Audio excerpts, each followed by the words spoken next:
이 AI가 해야 되고 하지 말아야 되고가 아니고 안 하면 기업의 생존에 문제가 있을 수 있겠구나라고 위기를 느낄 정도였고, 세상에 말도 안 되는 숫자가 나온 이유가 뭐겠어요? 그만큼 기업들이 다급했던 겁니다. 야, 이건 정말 안 하면 큰일 나는구나. 그리고 내가 해야지. 치열한 정도가 아니라 죽기 살기로 달려붙었다라고 생각하시면 되고요. AI의 패권을 둘러싼 헤게모니 싸움은 지속되고 있다 정도로 보셔도 될 것 같습니다. AI라는 게 처음에 나왔었을 때는 뭐 알파고 나왔었을 때처럼 신기하게 여기는 측면으로 가다가, 사실 시간이 흐를수록 이 AI의 성능이 개선됐잖아요. 예를 들어서 뭐 GPT 같은 경우도 굉장히 크게 개선이 됐고, 이제 시장에서는 가공할 만한 위력을 본 것 같아요. 지금 많은 시청자분들께서, 투자자분들께서 아직 직접적으로 요거를 맞이하진 않았죠. 우리가 쓰진 않고 있다 보니까 지금 감이 없는 거지만, 글로벌 빅테크 기업들은 어떤 상황이냐면, 이 AI가 해야 되고 하지 말아야 되고가 아니고 안 하면 기업의 생존에 문제가 있을 수 있겠구나라고 위기를 느낄 정도였고, 그것 때문에 아마도 아시겠지만 지난해 연말부터 시작해서 모든 빅테크 기업들이 어마어마하게 설비 투자를 했죠. 그래서 아마 엔비디아 기준으로 전년 동기 대비 서버 투자가 400%나 증가한 거잖아요. 세상에 말도 안 되는 숫자가 나온 이유가 뭐겠어요? 그만큼 기업들이 다급했던 겁니다. 야, 이건 정말 안 하면 큰일 나는구나. 그리고 내가 해야지. 오죽했으면 최근에 애플이 자기네들 기술이 되게 떨어지니까 구글의 제미나이를 쓰겠다. 사실 애플이 AI 기술이 제일 떨어집니다. 빅테크 기업들 중에서는. 그만큼 게을리했고요. 등한시했던 부분이 없지 않아 있었어요. 그래서 이럴 정도로 서로 간에 뭔가 위기를 느끼고 이러다 보니 엄청난 일들이 벌어지고 있다라고 생각을 하고 있고, 이런 일들이 지금이 끝이 아니겠죠. 특히 이제 앞으로 나올 뭐 GPT도 새로운 버전이 나올 거고요. 이런 상황에서 또 뭐 여러 가지들이 나오겠지만, 그런 것들에 대한 성능이 또 우리가 생각하는 것보다 훨씬 더 강하게 나오면, 훨씬 더 대단하게 나오면 또 다른 더 많은 일들이 벌어질 것 같습니다. 어쨌든 AI의 패권을 둘러싼 헤게모니 싸움은 지속되고 있다 정도로 보셔도 될 것 같습니다. AI가 54조 정도는 투자를 해야 되는 게, 지금 미국 같은 경우 한 개 기업이 보통 20조 이상 투자를 해요. 기본적으로. 그러니까 그래봐야 미국의 한두 개 기업 투자하는 거 정도밖에 안 된다, 이렇게 보시면 될 것 같고요. 사우디도 결국 이 AI에 이런 정도로 투자한다라고 보는 건, 앞으로 뭔가 산업과 관련해서 이 AI라는 데서 주도권을 뺏기게 되면 사실 AI에 종속될 수 있겠죠. 그렇죠? 그러면 끌려다니는, 그래서 아마 AI 주도권을 위한 움직임이지 않느냐라고 생각을 하고, 저는 이거 굉장히 중요하다고 보는 게, 사우디가 저럴 정도면 다른 국가들은 안 그럴 거냐 이거죠. 그렇죠? 왜냐면 이게 AI가 단순한 AI가 아니라 사실 디지털 관련된 모든 정보를 거기서 독점을 하게 되는 건데, 뺏길 수 있는 거거든요. 그래서 아마 각국마다 AI 주권과 관련된 얘기가 나오지 않을까 싶고, 그 중에 하나가 저는 사우디가 아닐까라고 생각을 하고 있습니다.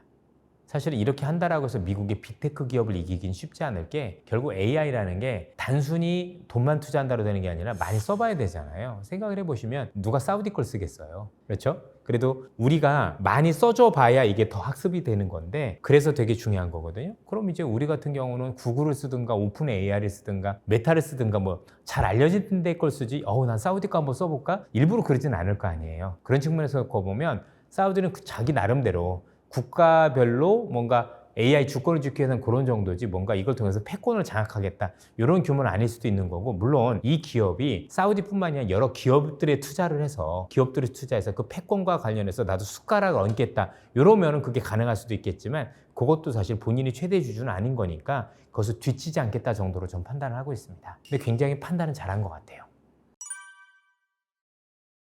없습니다. 전 세계에서 일단은 서구권 국가에서 미국에 할 수 있는 국가가 전혀 없습니다. 아마 하면 중국이잖아요. 그죠? 중국은 이제 서로 간에 별개 문제니까 그렇지만 미국이 뺏길 가능성은 아예 없습니다. 기술력도 마찬가지고 자금력도 마찬가지고 인프라가 마찬가지입니다. 왜냐면 이게 서버가 있어야 돼요. 그러면 서버를 가진 빅테크 기업이 다 미국에 있지 다른 국가에 있나요? 유럽에도 없고 다른 데도 없고, 물론 조그마한 한두 개 기업이 될 수 있지만 전체적인 패권은 여전히 미국이 가져간다고 봐야 될 것 같아요. 미국의 창의력이라고 봐야 되나요? 아마 미국에 다녀오신 분들 알겠지만, 미국 서부하고 동부가 보면 되게 이제 분위기가 다른데, 뭐 다 그런 건 아니지만 동부 지역은 그래도 뭔가 전통적인 냄새가 조금은 나요. 뭐 예를 들어서 대학을 간다 하면 법대, 경영대, 아직도 이런 것들이 좀 마인드가 있다면, 서부 캘리포니아 가면 그냥 오로지 공대입니다. 공과대학. 그래서 이 서부의 상징이 뭐냐면 개척이잖아요. 샌프란시스코 바로 옆에 가면 요세미티 가기 전에 옛날에 미국에 금광이 있어가지고 서부 개척을 했었던 그 역사, 이런 게 있고, 뭐든지 새로운 어떤 창의적인 생각들 그리고 뭔가 세상을 바꾸려고 하는 그런 어떤 의지들이 거기에 되게 많이 모여 있어요. 이게 교육 시스템하고도 굉장히 전 연관이 있다라고들 많이 알고 있습니다. 사실 우리나라 분들도 굉장히 교육률이 높은데 우리나라 분들 교육률 높은 거에 비해서 그렇게 뭐 창의력이나 그러지는 않잖아요. 그죠? 이런 얘기를 해도 되는지 모르겠지만 우리 성형외과가 보면 너무 기술력은 좋은데 전부 다 자매처럼 생겼잖아요. 다 비슷하게 나오는 농담이고요. 우리가 암기력이나 이런 건 좋은 것 같은데 창의력이 되게 좋기 위해서는 토론 문화도 많이 있어야 되는 거고 책도 좀 많이 읽고 서로 간의 토론 문화 안에서 뭔가 발달한 이런 게 있어야 되는데 그런 것들은 조금 많이 부족한 건 사실이지 않습니까? 또 하나는 다양한 경험들. 우리 체육 시간이 있나요? 있긴 있어도 안 지켜질 거요? 예체능 같은 경우는. 근데 미국 같은 경우는 여전히 그런 게 철저하게 지켜져요. 정말 중고등학교들 들로 산으로 놀러 다니고 학습비 이런 것들 많이 하고 공부량만 보면 우리가 훨씬 더 많겠지만 뭔가 다양한 경험, 그 다음에 창의적인 어떤 부분을 할 수 있는 것들, 그 다음에 도전을 할 수 있는 그런 어떤 사회적 문화 이런 것들이 갖춰지면서 왜냐면 이것만 나온 게 아니라 아이폰이라는 것도 거기서 나왔죠. 그렇죠? 최초 발견 아닐 수 있어도 그 다음에 인터넷도 마찬가지였죠. 잘 보시면 뭔가 세상을 바꾸는 뭔가 IT적인 획기적인 것들은 대부분 미국에서 시작됐다는 공통점들이 있어요. 그렇죠? 이게 우연의 일치겠느냐는 얘기죠. 중국은 그걸 베낀 거에 불과한 거고 우리나라는 그게 나오면 그걸 더 잘 만드는 역할이었던 거지 뭔가 우리가 새롭게 뭔가 창의적으로 이루어진 않았다라는 거죠. 그런 측면에서 놓고 보면 미국의 그 어떤 교육이나 전체적인 사회 시스템적인 부분들이 이런 것들과 관이 연결돼서 사실 이런 문화를 많이 만든 게 아닌가라는 생각이 듭니다. 첸수랑도 외국분이시죠. 뭐 일단 황자 들어가 있잖아요, 그죠? 예. 대만 리사수가 서로 육촌간이잖아요. 서로 친척. 이제 우리로 얘기하면 당고모지 않습니까? 그렇게 되죠. 근데 중요한 건 어디서 태어났다가 중요한 게 아니라 그 사람들이 미국에 일찍 이민 왔기 때문에 어렸을 때 왔다라는 얘기는 미국 시스템에 있었다라는 얘기가 되는 거니까 사실 미국식 교육이 아니었으면 불가능했을 수도 있죠. 치열한 정도가 아니라 거의 죽기 살기로 달려붙었다라고 생각하시면 되고요. 특히 이제 아직은 선두권은 오픈 AI라는 게 확실하고 이제 구글이 추격하고 메타가 추격하는 형태로 되어 있습니다. 각각의 방식이 다른데요. 오픈 AI는 일단 선점의 효과가 있었었죠. 그렇게 이 오픈 AI는 대주주가 마이크로소프트다 보니까 자금력이라든가 또는 우리가 알고 있는 이 서버를 쓸 수 있대 마이크로소프트의 애저를 쓰면서 뭔가 전폭적인 지원을 받는 게 강점이다라고 볼 수 있을 것 같고 특히 이 오픈 AI는 스타트업이잖아요. 스타트업이면 규제가 되게 없어요. 이 대기업이 발전할 때는 조금 규제가 있는데 이런 스타트업들은 규제가 없는데 돈은 마이크로소프트가 되니 아주 금상첨화라고 봐야 되겠죠. 그래서 일단은 강점이 있다고 보셔야 될 것 같고요. 메타 같은 경우는 어떤 강점이 있냐면 자 일단 정면 승부로 오픈 AI를 승부할 수 없다는 거 본인들도 알아요. 그래서 오픈 소스로 해요. 쉽게 얘기하면 오픈 AI는 폐쇄적인데 우리가 알고 있는 이 메타 같은 경우는 라마라는 파운데이션 모델을 통해서 다 오픈했어요. 소스를. 너네들이 다 써봐. 모든 개발자들 다 붙어서 이것 좀 같이 우리 개발하고 뭐하고 서로 쓸 수 있게 대신에 쓰면서 업그레이드 되는 건 메타가 이렇게 공유할 수 있게끔 하는 방식으로 해서 이게 안드로이드가 그렇게 발전했었거든요. 그래서 오픈소스 형식으로 해서 현재 경쟁력을 굉장히 강화하고 있다라고 보시면 되고요.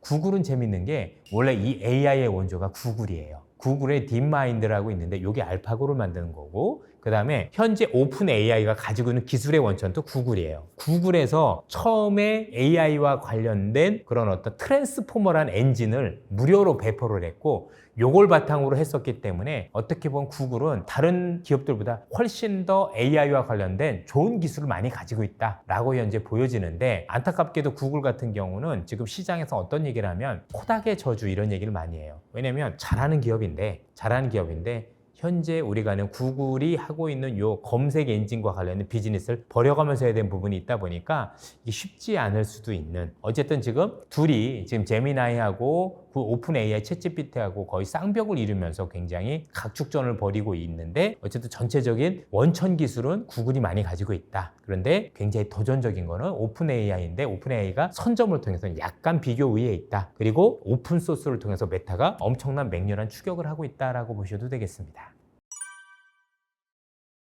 그만큼 이 9천주를 투자하겠다는 얘기는 앞으로 이 AI 시장이 크고 특히 이 AI가 AGI라고 해서 범용 인공지능 우리로 얘기하면 사람처럼 똑같이 생각할 수 있는 수준의 인공지능이 태어날 거에 대비한 설비를 하자는 얘기인 건데 특히 이게 되게 필요한 게 뭐냐면 지금 엔비디아에서 필요한 이 GPU가 범용 GPU예요. 그냥 우리 표현으로 얘기하면 너무 비싼데 다 쓸 것도 아닌데, 그죠? 최적화된 것도 아닌데 전기료도 많이 먹는 거예요. 그래서 뭔가 최적화된, 나만의 최적화된 전기도 덜 쓸 수 있으면서 그 정도 GPU가 아닌데 성능을 낼 수 있는 걸 만들기 위한, 맞춤형 요구를 하기 위한 건데 전 세계적으로 만들 거니까 그런 얘기를 했다라고 보시면 될 것 같고요.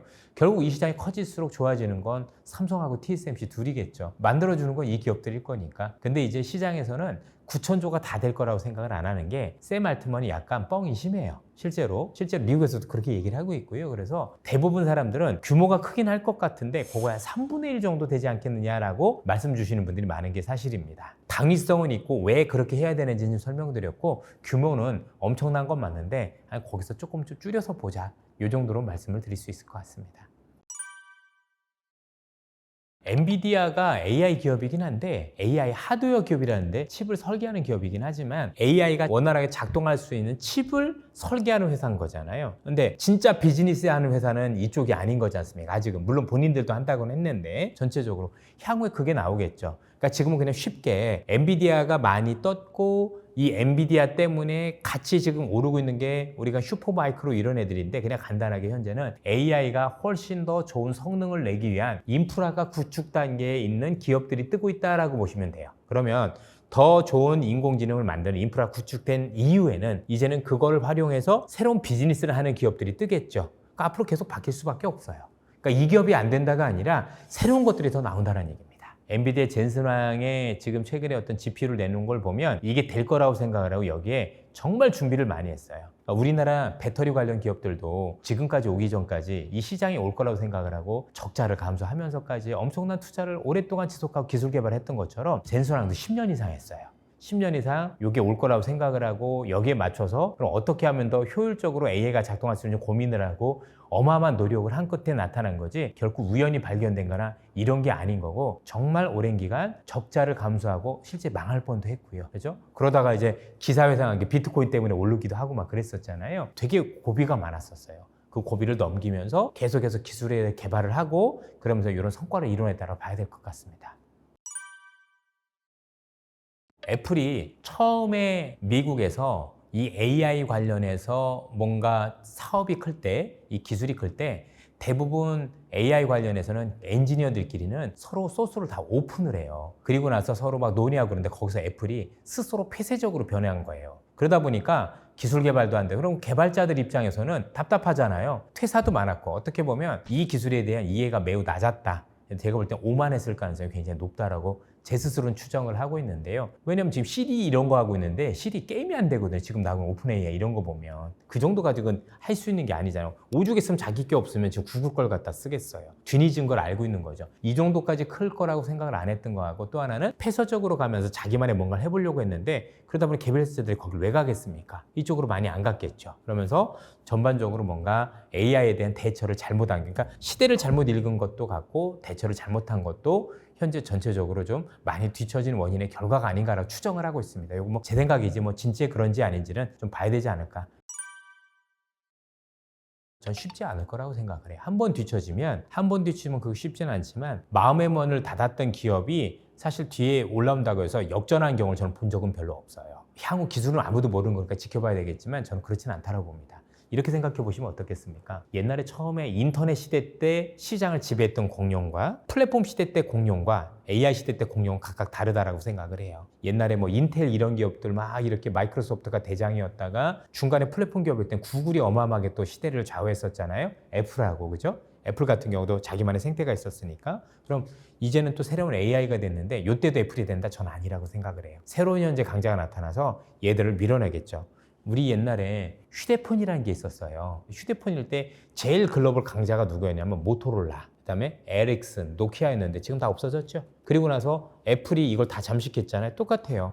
애플은 그때 강자예요. 그럼 지금 AI 강자 얘는 아니거든요. 근데 얘가 넘는다? 저는 아니라고 생각해요.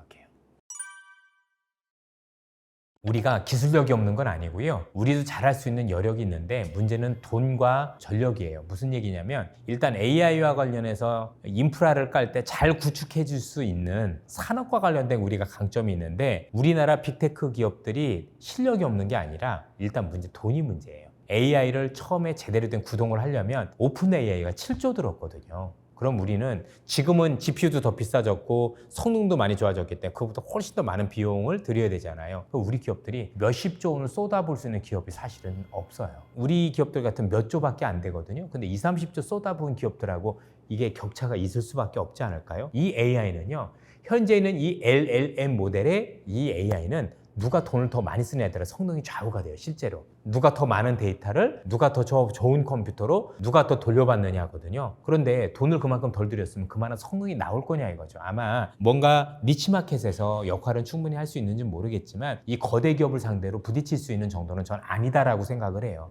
요거는 우리 기업을 비하하는 건 아니고요. 우리 기업들이 실력이 없는 건 아니라고 지금 말씀을 드렸고 돈이 문제예요. 또 하나는 그 돈을 써도 문제잖아요. 썼는데 누가 구글 걸 돌려보려고 그러고 오픈 AI 걸 돌려보려고 하지 우리 걸 돌려보려고 하겠어요. 그렇죠? 그런 측면에서도 이분들도 잘 알지만 나도 할 수 없는 건 아니지만 내가 그 돈 들여서 사람들이 안 쓸 거라 생각하면 쉽게 해서 그걸 할 필요가 없을 수도 있는 상황일 수도 있을 것 같아요. 그래서 전반적인 기술력이나 우리나라에 있는 엔지니어 분들은 너무 훌륭하시고 할 수 있는 역량이 안 되는 건 아니라고 생각돼요. 하지만 자금적인 문제 또 향후 비즈니스 모델과 관련해서 그 빅테크 기업을 상대할 수 쉽지 않을 정도. 그래서 미국도 다 할 수 있는 게 아니라 괜히 매그니피션트 세븐이라는 단어가 나온 게 아니라 그 7개밖에 못해요. 나머지 게 하고 싶어도 그 자금량 이게 안 되는 거예요. 그럼 우리는 그 7개 안에 들어갈 수 있느냐는 얘기죠. 그렇죠? 그런 측면에서 놓고 보면 사실은 어느 정도 답은 정해져 있는 게 아닌가. 그래서 우리 기업들 너무 훌륭했고 기술력도 있고 그렇지만 이 자금력이라든가 아니면 사업 모델 자체가 우리한테 조금 버거운 모델이 아닌가라는 아쉬움이 좀 있습니다. 우리는 이제 비즈니스 모델을 활용을 해야 되겠죠. 일단은 AI가 시스템이 구축될 때 우리의 역할을 할 수 있는 게 일단 좋은 거고 또 하나는 그 파운데이션 모델이 만들어졌었을 때 그래도 우리나라 국민들이나 아니면 사업하시는 분들이 굉장히 창의력이 높다 보니까 그걸 활용해서 뭔가 세상에서 생각지도 못했던 사업을 구상하는 그런 방향으로 나야 되겠죠. 뭐냐면 옛날에 배달의 민족이라는 게 나왔던 것처럼 이런 방식으로 한번 하는 게 어떨까 싶습니다. 또는 이 AI가 무조건 커지기만 하는 게 아니라 일정 수준 가면 그 AI 큰 모델 말고 소형 모델이 있어요. 이걸 활용해서 또 비슷한 성능을 낼 수 있는데 이건 또 한국이 전 세계에서 제일 잘해요. 그래서 아마 그런 측면에서 그 관련 기업들이 나올 수 있지 않을까 싶습니다. 지금까지 이렇게 많이 말씀을 드렸는데요. 제가 말씀드리고 나서도 굉장히 부족함을 많이 느낍니다. 그리고 지금까지 말씀드린 모든 것들은 제 개인적인 생각이기 때문에 실제 여러분들이 생각하신 것과 다를 수도 있을 거고 또 제가 잘못 알게 있는 것도 있을 수 있을 것 같습니다. 좀 많이 꾸짖어 주시고 또 혹시 제가 잘못 알게 있다면 댓글을 통해서 많이 응원을 해주시면 제가 또 나중에 이것과 관련해서 또 많이 고치고 또 성장할 수 있도록 하겠습니다. 많이 경청해 주셔서 고맙습니다. 감사합니다.